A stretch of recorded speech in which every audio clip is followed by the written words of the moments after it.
All right. And thank you for bearing with me. I am getting close to the end of this.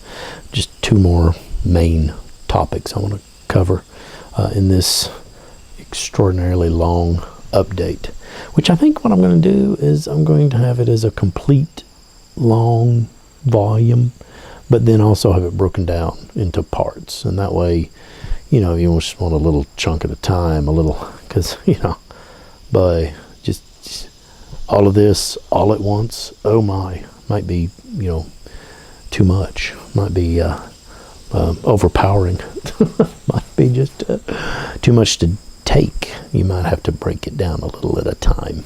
Anyway, I think they go to just sort of talk about is how deeply ingrained in a human being is their sexuality.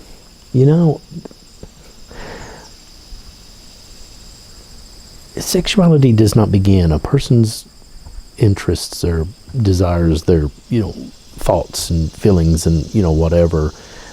Being male, I can only speak from the male standpoint here. I don't know. I do have a daughter, so I have some theories. But anyway, the long and short of it is, it starts well before puberty. I mean, this is not like, this is like little boy, having thoughts that, obviously you don't know how things function necessarily and, all that, but it doesn't stop you from thinking how much you want to kiss this person or that person, or, how much you want to hold this person and kiss them, or whatever. So sexuality, is pretty deeply ingrained. They say even in utero that young males will experience, those things that happen to the male genitals. It is embarrassing to talk about sex. No, it's not. If you're a dude, you have a penis, I'm assuming, and we know how they work pretty much. Not everybody in the world knows how they work, but most of us from an early age know how these things function, or have some ideas at least as to how things are, how things work to them in their heads, how they feel about things, how they think about things, the genders, the gender that they're most attracted to, and all that good stuff. But this starts well before puberty. This is like way back. So I want to think just a minute, and I want you to think. It's not just a time to think for you, it's a time to think for me and anybody else that cares to listen. How deeply ingrained sexuality is. So think of it this way, and again, being male, I'm going to phrase this as, I'm talking to a young man. But again, I'm sure these things apply. I just, I'm not female, so I can't address those kinds of things very well. But as a young man, teenager, hormones raging, all you can think about is sex, and it's the only thing that ever comes into your head. It's everything about you is just girls, blah, blah, blah, blah, blah. But I want you to think about this. If you're young, straight male, when did you decide to be a straight male? When did you decide did you make a conscious decision one morning? You wake up and you're like, well, let's see, guy or girl? Girl. Yeah, I like girls. Guys, they smell bad and they fart. Girls don't. You knew that, right? Anyway. Okay, this is falling off the edge here.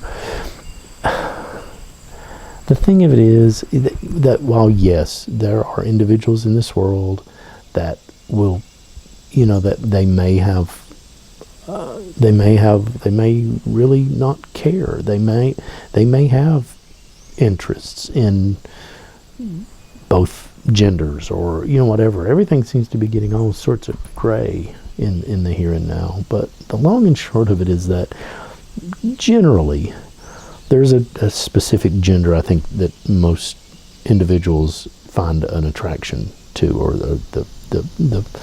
the majority of their conscious desires and their whatever are toward a specific gender.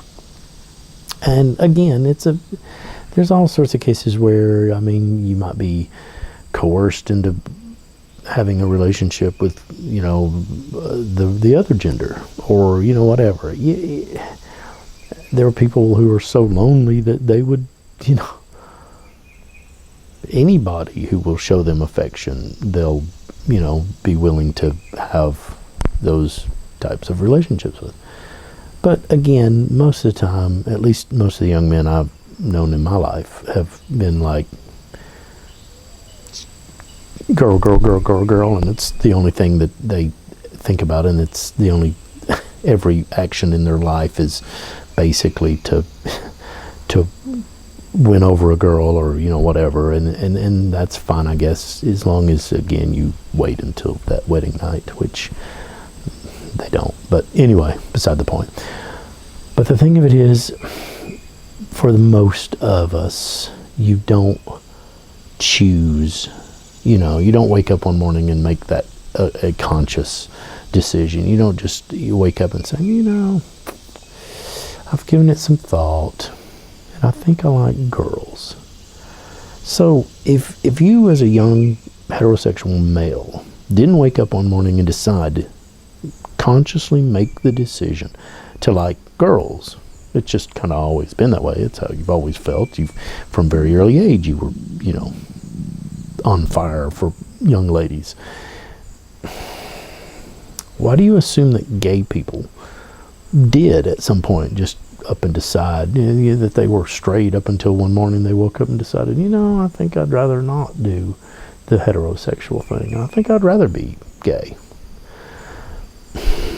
So the point of this long-winded blathering, long-winded crap I'm spewing is just this one very simple point.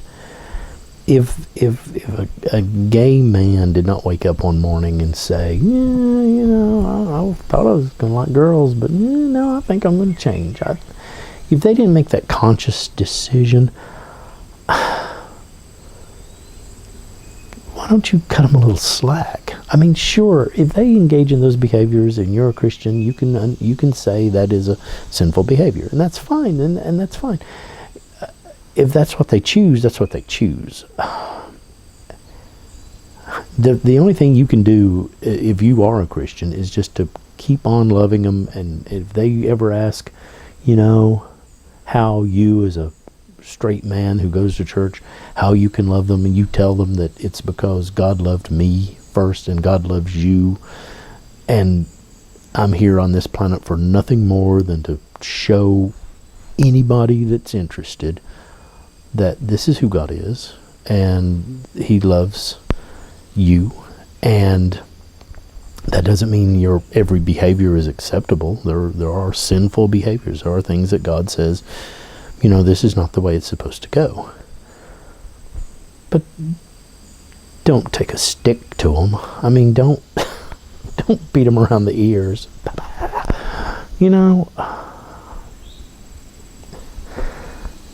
Cut people some slack. Try to show a little compassion. They might not be comfortable in their own skin. So few of us are. Don't be mean and hateful and show nothing but disgust every time. Do everything you can to show love and compassion, and treat everybody that way. It doesn't mean you have to okay other behaviors. It doesn't mean you have to go and put a stamp on it and say, well, that's perfectly good, approved. That's not, love and acceptance are two different things. you might not accept their behavior, but if you're constantly screaming about that behavior, then it's really hard for somebody outside to really get the picture. Oh, they actually love me. They just hate what I do. They just sense hate. And that's not what you're supposed to be portraying as a Christian. That is not what you're supposed to be saying. That's not the way you lead someone to God. That's not how it works. And I don't know about everybody else, but I think the more people that are there, the cooler it's going to be. I think it's going to be amazing, period. Hope I get to see it. Anyway, all right, I've got one last thing I'm going to talk about. But I'm really going to have to get some water, a cup of coffee, something, I don't know. But anyway, so thank you again for your time. And we are almost there, I promise. Just so close. Just one more thing.